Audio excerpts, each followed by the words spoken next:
nossa aula de hoje, na aula de biologia, nós vamos falar sobre o sistema endócrino.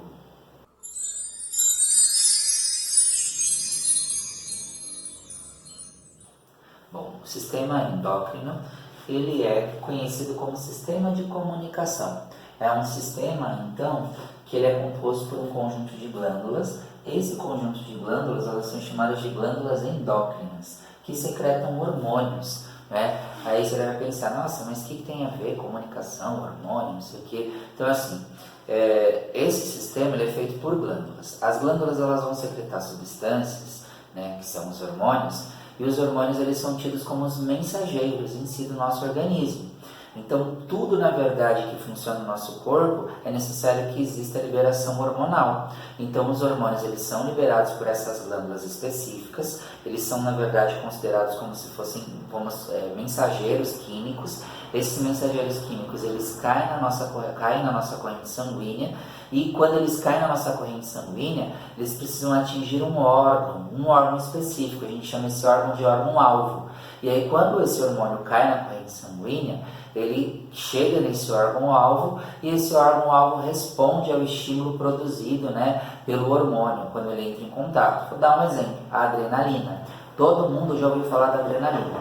É um hormônio que está associado com emoções de estresse, com situações de estresse. Né? Você está chegando lá na sua casa, imagina, você está chegando lá na sua casa, um cenário noturno, e de repente você está sozinho, perto da sua casa você vê um cara de touca, meio estranho, na rua deserta, seu coração já começa a acelerar, certo? E aí qual que é a primeira reação que você tem? Bom, se eu estiver em risco, se o cara vir até mim, eu vou sair correndo.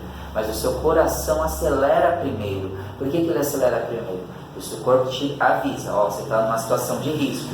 Como você está na situação de risco, ele já acelera para o seu sangue circular mais rápido, oxigenar suas células mais rápido, para você conseguir fugir. E se você começar a fazer associação, você fala assim, quando eu estou fazendo exercício, meu coração bate mais rápido, mas aí você está estimulando o bater mais rápido. Agora, numa situação de perigo, não. Você está lá tudo relaxado. E se seu coração não bater mais rápido, você não tem fôlego, não tem ânimo para conseguir correr. Então, a adrenalina cai na sua corrente sanguínea, ela tem acesso às células do coração, e quando elas têm acesso às células do coração, ele dispara. E nesse disparar, o seu sangue circula mais rápido, você está pronto para correr. Mas existem vários hormônios, e são esses hormônios que a gente vai ver nessa aula, não todos. Então, inicialmente, o que eu vou fazer? Vou apresentar para vocês o sistema endócrino. Então, olho na tela, nós vamos ver uma imagem que mostra essas glândulas endócrinas. Então, aqui eu vou apresentar para vocês as glândulas do sistema endócrino e as principais funções. Aí, mais para frente, a gente fala detalhado de cada uma delas. Então, nós temos a hipófise. A hipófise, ela é uma glândula que é considerada a glândula mestre, porque ela, na verdade, controla o funcionamento de outras glândulas. Então, ela, através da secreção de hormônio, vai regular o funcionamento das demais glândulas. Aí nós temos a tireoide. A tireoide ela é uma glândula que ela controla o metabolismo, a velocidade desse metabolismo. Você com certeza já ouviu falar de pessoas que têm um problema na tireoide, ou o metabolismo é acelerado, ou o metabolismo é mais devagar. Aí nós temos as paratireoides. As paratireoides, elas são 4 glândulas que ficam aí ao redor do pescoço. Elas vão regular a quantidade de cálcio e fósforo que tem no nosso organismo. Aí nós temos o timo, que não está indicado nessa ilustração, mas o timo ele está logo abaixo aí das paratireoides. Depois eu coloco uma imagem para poder ilustrar. O timo ele está associado com a maturação dos linfócitos. Os linfócitos são células do nosso sistema imunológico, então ele está associado em deixar esses linfócitos maduros. Aí a gente tem as suprarrenais, elas ficam acima do rim e elas estão associadas com o exemplo que eu dei para vocês, né? As suprarrenais, ó, acima do rim.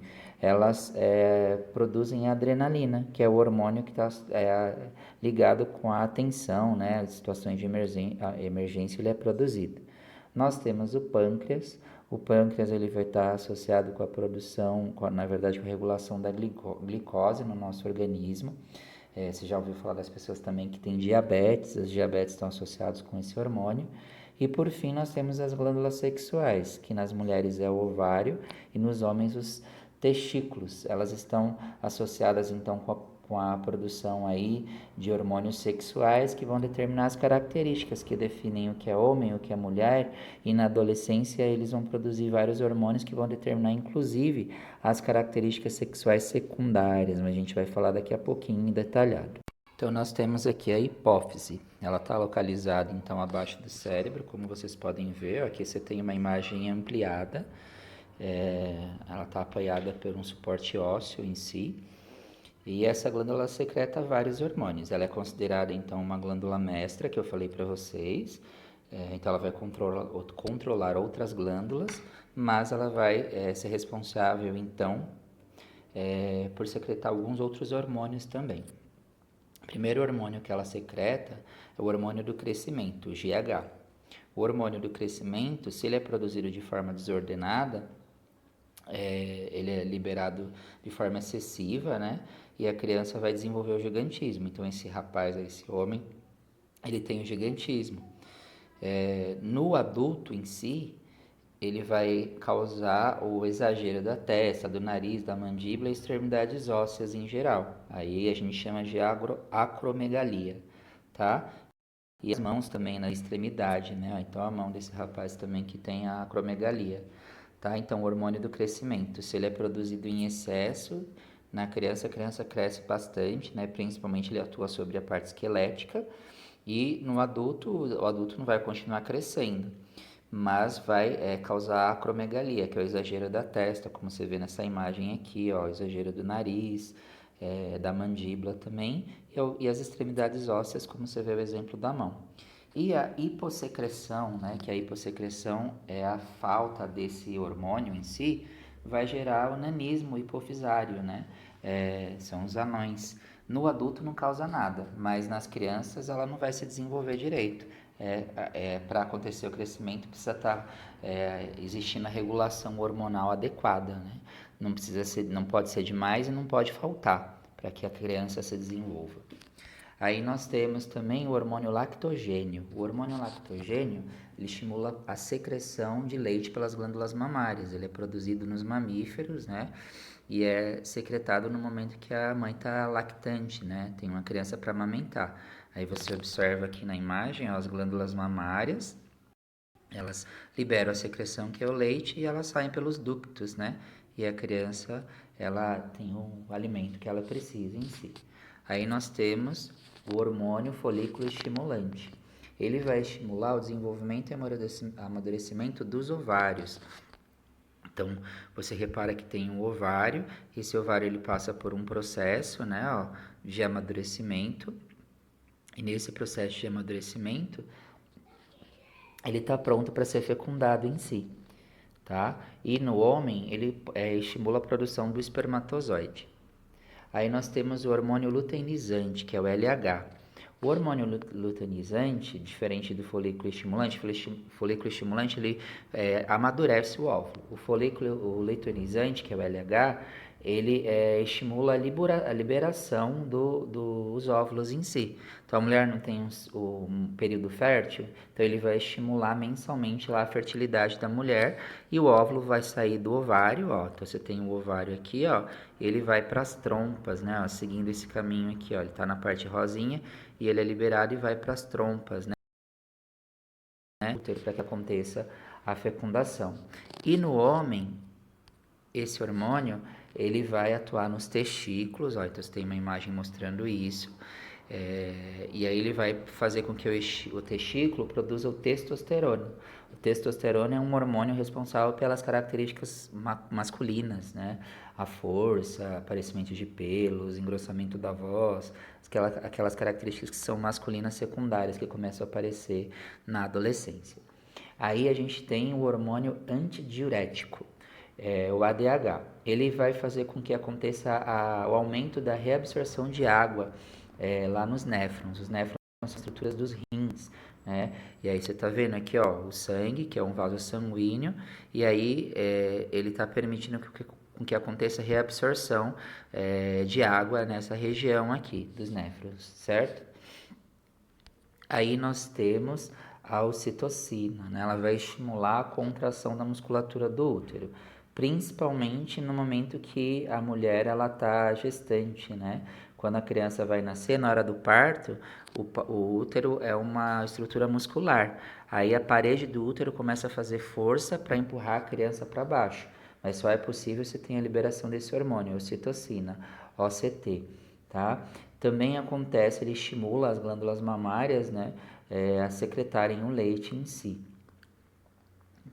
Então, com isso, a gente fala dos hormônios da hipófise. Então, aqui nós vamos falar da tireoide, né? A tireoide que ela produz hormônios, mas sobre o controle da hipófise, que foi a glândula que a gente acabou de falar. Então, ela está relacionada com as reações metabólicas, né, com o controle metabólico do organismo. E quando você pensar em reação metabólica, você vai pensar em reações químicas.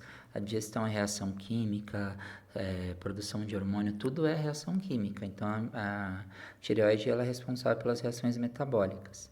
E ela produz dois hormônios, o triiodotironina, que é o T3, e a tiroxina, que é o T4. A pessoa tendo problema na produção desses hormônios, ela pode desenvolver dois quadros em relação à tireoide, o hipotireoidismo e o hipertireoidismo. Falando um pouquinho do hipertireoidismo.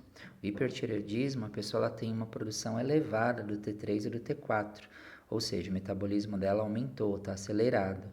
E aí, automaticamente, por conta desse no metabolismo, por estar mais rápido, os cabelos crescem mais rápido, mais fino e fraco, os olhos podem ficar salientes, vai ter inchaço na garganta, né, que é o chamado bócio, vai ter palpitação cardíaca, se o metabolismo está mais rápido, o coração está batendo mais rápido, vai aumentar o apetite, a menstruação vai ser irregular, vai ter problemas intestinais, tremor nas mãos, suor excessivo e a pessoa acaba ficando magra, né? As pessoas que têm o hipertireoidismo, elas acabam ficando magras. O coração batendo mais rápido, ela acaba ficando eufórica, assim, né? Tipo, ela tá agitada, sabe aquelas pessoas agitadas que não param e tal?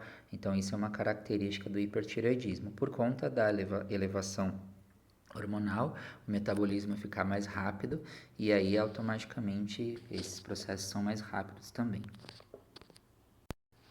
Aqui nessa imagem a gente vê a exoftalmia, né, que é um sintoma do hipertireoidismo em si. O olho da pessoa fica saltado, né? Então acontece um acúmulo lá do tecido edematoso que fica atrás do globo ocular e aí o olho fica saltado. E o bócio, né? O bócio é uma característica do hipertireoidismo, mas também do hipotireoidismo que a gente vai falar. Não significa que a pessoa que tem bócio, ela tem ou hipotireoidismo ou hipertireoidismo. Significa que a tireoide dela está aumentada em si. Então não dá para diagnosticar só pelo pescoço. Né? Aí tem que comparar os sintomas e o adequado é procurar auxílio médico. E aí o hipotireoidismo, né? Ele é caracterizado então pela baixa produção do T3 e do T4. E aí tem o bócio também, né? Como no hipertireoidismo. O rosto da pessoa fica inchado, os braços e pernas também. Ela vai ter sonolência, língua inchada, pele seca, cabelos e unhas são fracos, alterações no ciclo menstrual no caso das mulheres e até infertilidade, baixa estatura, intolerância ao frio. Você repara que, como as reações metabólicas ficaram mais lentas, automaticamente todo o funcionamento do organismo ficou mais devagar também, né? Então você repara que no hipotireoidismo, porque por acontecer a baixa da produção desses hormônios, as situações que acontecem são opostas ao hipertireoidismo, né? Então, no hipotireoidismo, que o metabolismo diminuiu, todo o processo de reação metabólica no corpo é devagar, e no hipertireoidismo os processos são mais acelerados. Então, nem o hipo, nem o hipertireoidismo são adequados. O adequado é a produção hormonal está estável, né? De acordo com as necessidades do nosso corpo. Eu espero que você tenha compreendido o conteúdo. Eu não concluí a explicação inteira do sistema endócrino, nós falamos só de duas glândulas, mas eu vou encerrando por aqui e numa próxima aula nós continuamos então a falar das glândulas do sistema endócrino, sua importância e os problemas que podem ocorrer na falta na produção hormonal, né, ou no excesso na produção desses hormônios em si. Então, até mais, que vocês tenham uma boa semana. A gente se vê logo mais. Tchau, tchau.